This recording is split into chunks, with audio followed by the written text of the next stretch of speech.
The probate courtroom in the Richard J. Daley Center in downtown Chicago was a place devoid of warmth, a sterile environment of beige walls and harsh, fluorescent lighting.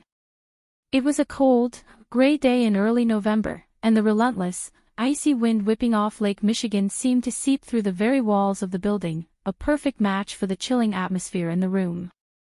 I sat beside my lawyer, a single, straight-backed chair separating me from the united front of my family, my mother, Eleanor, and my older brother, James. We were not there to mourn my grandmother's passing, but to fight over the legacy she had left behind. I felt like an island, estranged and outnumbered, a feeling I had become accustomed to over the last decade.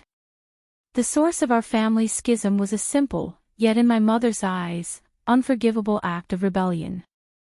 I had refused to follow the prescribed path. Instead of the sensible business degree from Northwestern she had planned for me, I had chosen to pursue a Bachelor of Fine Arts from the School of the Art Institute of Chicago. Her ultimatum had been swift and absolute: she would not pay a single dollar for a frivolous, useless, art degree. If I chose that path, I was on my own.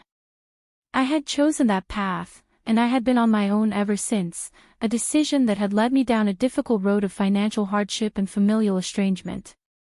My mother took the stand, the picture of polished, upper-class composure. Her testimony was a masterclass in character assassination, delivered with the calm, confident tone of a woman who has never been questioned. She painted a picture of me as a flighty, irresponsible dreamer, a perpetual child who had thrown away a bright future for a foolish hobby. She spoke of my struggle, a word she used with a pitying condescension, as if my years of hard work and self-sufficiency were a sign of my failure, not my strength. She was building a narrative for the judge, a story of a daughter who was fundamentally unfit and uneducated. Then came the foundational lie, the one upon which she had built her entire case against me. Her lawyer asked her about my current educational status. My mother looked at the judge, her face a mask of sorrowful concern. She never even finished her degree, she said, the lie slipping from her lips with a practiced ease, a fiction she had told so many times to her friends and our extended family that she had likely come to believe it herself. She dropped out to pursue her art, but she has no formal education, no discipline. She is, for all intents and purposes, uneducated. The word hung in the air, a public branding of the identity she had created for me. Uneducated. It was a complete negation of the years I had spent juggling multiple jobs to pay my own tuition, of the all-nighters I had pulled in the studio, of the grueling, intellectual rigor of my chosen field. It was a lie designed to erase my struggle and my triumph in one fell swoop. I looked at my lawyer, a sharp, no-nonsense woman named Ms. Albright, and she gave me a subtle, almost imperceptible nod. My mother had just walked directly into our carefully laid trap. As my mother's lawyer continued to build his case on this foundation of lies, my mind drifted back to the reality of the past 5 years. My education had not been the idyllic, ivy-covered experience my brother had enjoyed. It had been a desperate, exhausting, and relentless hustle for survival. I remembered the long, grueling shifts waitressing at a diner in Wicker Park, my feet aching, my clothes smelling of fried onions, using my 10-minute breaks to cram in a chapter of art history reading. I remembered the late-night train rides back to my tiny, drafty studio apartment in Pilsen, my hands raw from the clay I had been working with all day.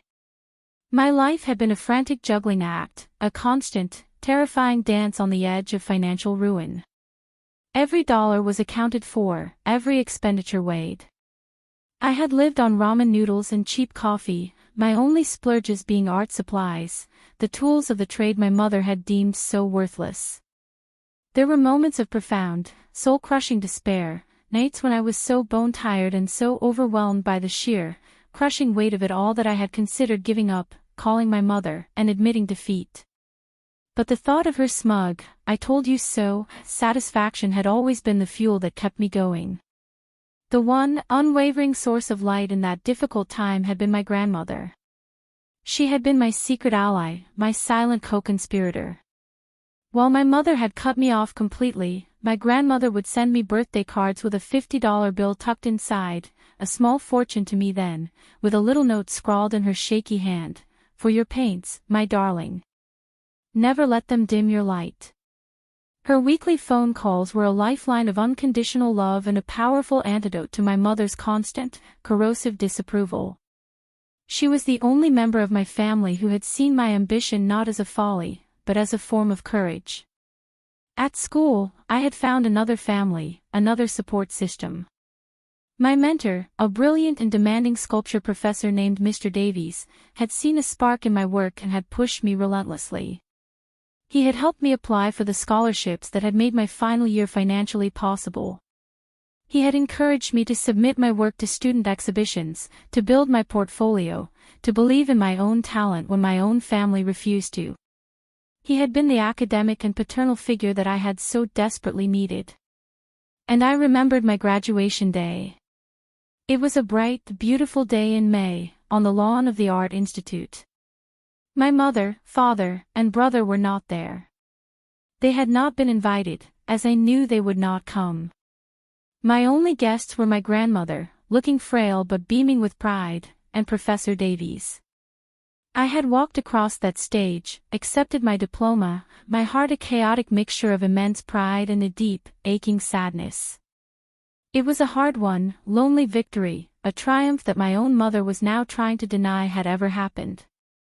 When it was finally my lawyer's turn to present my case, the atmosphere in the courtroom shifted. Ms. Albright began not with an emotional appeal, but with a calm, methodical presentation of facts. Her first witness was Professor Davies. He spoke of my work with a passion and an authority that was undeniable. He described me as one of the most dedicated, talented, and intellectually rigorous students he had ever taught. He spoke of my academic achievements, my scholarships, my graduation with high honors. My mother shifted uncomfortably in her seat, a flicker of doubt beginning to cross her confident face. Next, Ms. Albright presented Exhibit A to the court. It was a thick, sealed envelope. Your Honor, she said, inside this envelope are the official, certified academic transcripts for my client, Amelia Sterling, from the School of the Art Institute of Chicago, confirming her graduation with a Bachelor of Fine Arts degree, summa cum laude.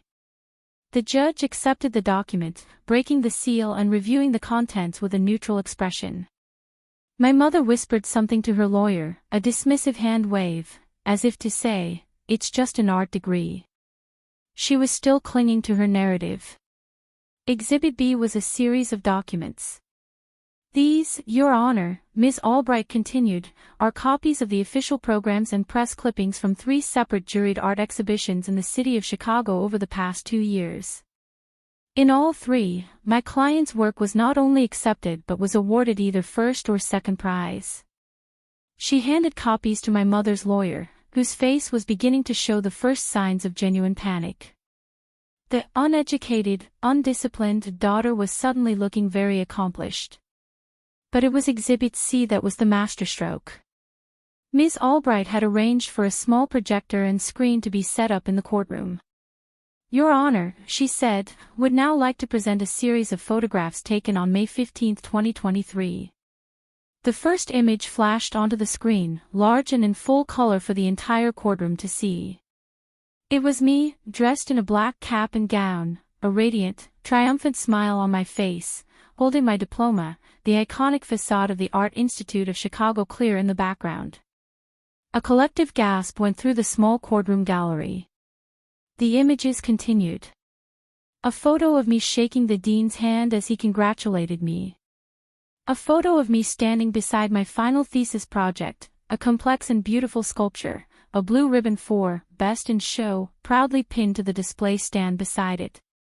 And finally, a candid shot of me, my arm around my beaming grandmother, the two of us a small island of victory on a day my own mother had refused to acknowledge. The photographic evidence was irrefutable, a bright, colorful, and glorious rebuttal to the gray, miserable lie my mother had tried to build. The bright, triumphant images on the screen were replaced by a blank, white light as the projector was turned off. The silence in the courtroom was now heavy with a new tension, the tension of a lie being publicly and spectacularly dismantled.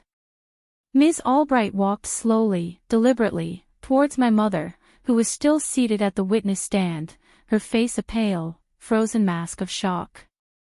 "Mrs. Sterling," my lawyer began, her voice quiet but carrying to every corner of the room, "you testified under oath, did you not, that your daughter, Amelia, is uneducated and never finished her degree? Is that correct?" My mother could only manage a small, jerky nod, her eyes still fixed on the blank screen where the images of my success had been just moments before. The confident, articulate woman who had so calmly assassinated her own daughter's character was gone, replaced by a flustered, cornered woman who was rapidly running out of lies.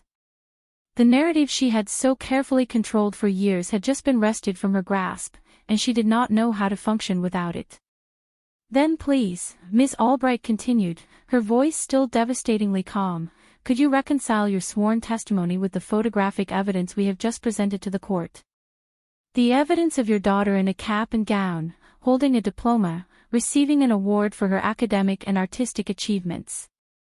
How is it that a woman you claim is an uneducated dropout managed to accomplish all of that?" The question was a logical trap, a legal checkmate from which there was no escape. My mother stammered, her usual eloquence completely deserting her. I wasn't aware," she finally managed to say, her voice a weak, pathetic whisper. She didn't tell us." The lie was so feeble, so transparent, that a low murmur went through the courtroom. She wasn't aware because she had chosen not to be. She hadn't been told because she had refused to listen. She had built a wall of willful ignorance around herself, and that wall had just been demolished by the undeniable, photographic truth. Her credibility, the very foundation of her case, had been reduced to rubble. The judge, who had been watching this entire exchange with a stony, impassive expression, finally spoke. She looked at my mother, her gaze cold and hard.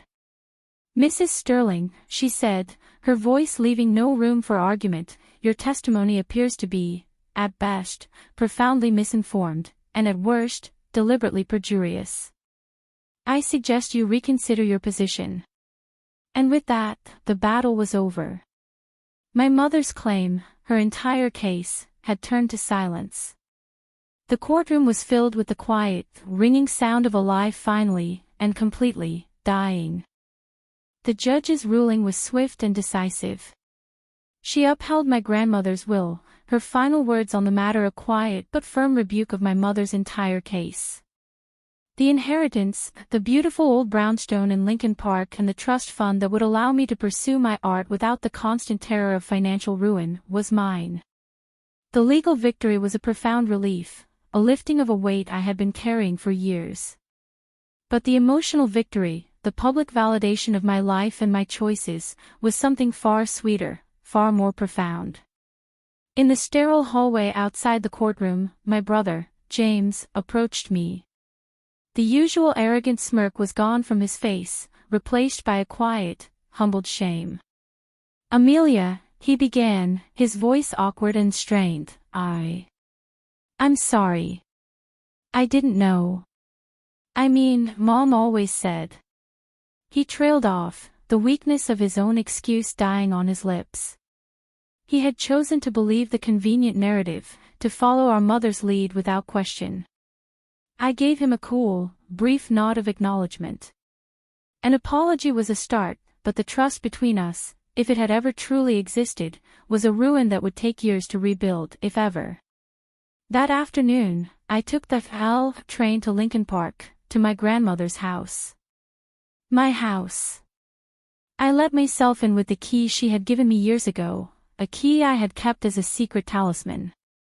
The house was just as I remembered it, a place of quiet elegance, filled with art, books, and the faint, lingering scent of her rose perfume.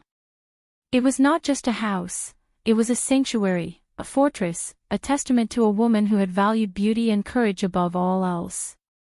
I walked through the silent rooms, my hand trailing along the dusty furniture, and for the first time since she had died, I felt a sense of peace.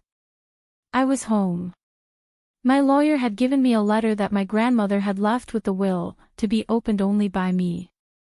I sat in her favorite armchair by the large bay window overlooking the park and carefully opened the envelope. Her familiar, shaky handwriting filled the page. "My dearest Amelia," it began. "If you are reading this, it means you have won, not just a house, but a battle for your own soul. I am leaving you this house not as a gift, but as a fortress. It is a place where your art, and your spirit, can be safe from the cold winds of a world, and a family, that does not understand your light. Never let them dim it. Burn brightly, my darling girl." Her words were her true legacy. The house, the money, they were just the tools. Her real gift was this final, profound vote of confidence, this unwavering belief in me that had transcended even death itself. My personal growth, my journey forward, would be fueled by her final command. I would no longer be the struggling, estranged daughter. I would be the custodian of her legacy, a woman of substance and talent, ready to build a new life on the foundation of her unconditional love. In the months that followed, my grandmother's house was transformed. The quiet, museum-like stillness was replaced by the chaotic, vibrant energy of a working artist's studio. I used the trust she had left me not for a life of leisure, but for a life of purpose. I converted the entire ground floor of the grand old brownstone into a state-of-the-art studio and a small, elegant gallery space. The inheritance was not a finish line. It was a starting line, an opportunity to finally dedicate myself completely to my work, free from the crushing weight of financial insecurity. I worked with a fierce, focused passion, pouring all the pain, the struggle, and the eventual triumph of the past few years into my art.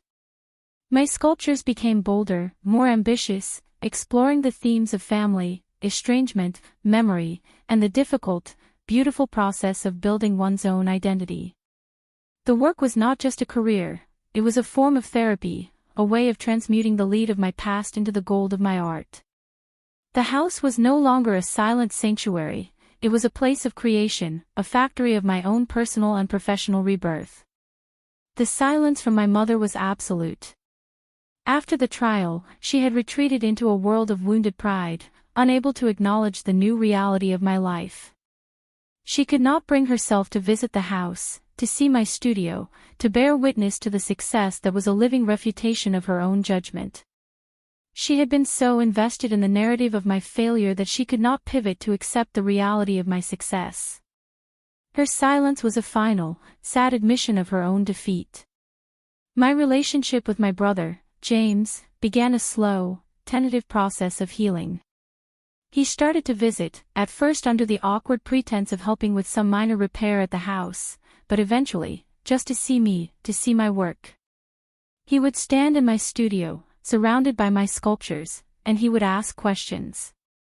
He was trying, in his own clumsy way, to understand the world he had once so casually dismissed. He was beginning to see me not as his flighty little sister, but as a serious, dedicated artist, a woman of substance and talent. The culmination of all my hard work was my first solo gallery show, held in the new gallery space I had built in my own home. The opening night was a triumph. The gallery was packed with people from the Chicago art community, critics, collectors, and my friends.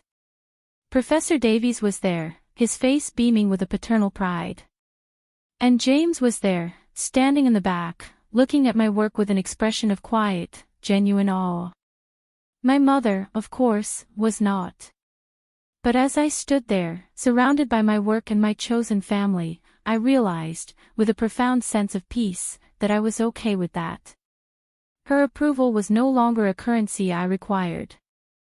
A year after the trial, my life was unrecognizable. My solo show had been a critical and commercial success, leading to gallery representation and a series of commissions that kept me busy and financially secure. My grandmother's house was no longer just my home and studio, it had become a vibrant hub for a community of artists, a place of collaboration and creativity. The lonely, struggling waitress who had taken the late-night train home was a ghost from a different lifetime. I had not just survived, I had thrived, building a life of purpose and beauty on my own terms. I decided to host a dinner party to celebrate the 1-year anniversary of my victory, of my new life. My guests were my chosen family, my fiercely loyal friends, my mentor, Professor Davies, and my brother, James, with whom I now had a fragile but real and respectful relationship. The house was filled with warmth, with laughter, with the easy, comfortable energy of people who saw and valued me for exactly who I was. We were a testament to the idea that family is not always the one you are born into, but the one you build for yourself.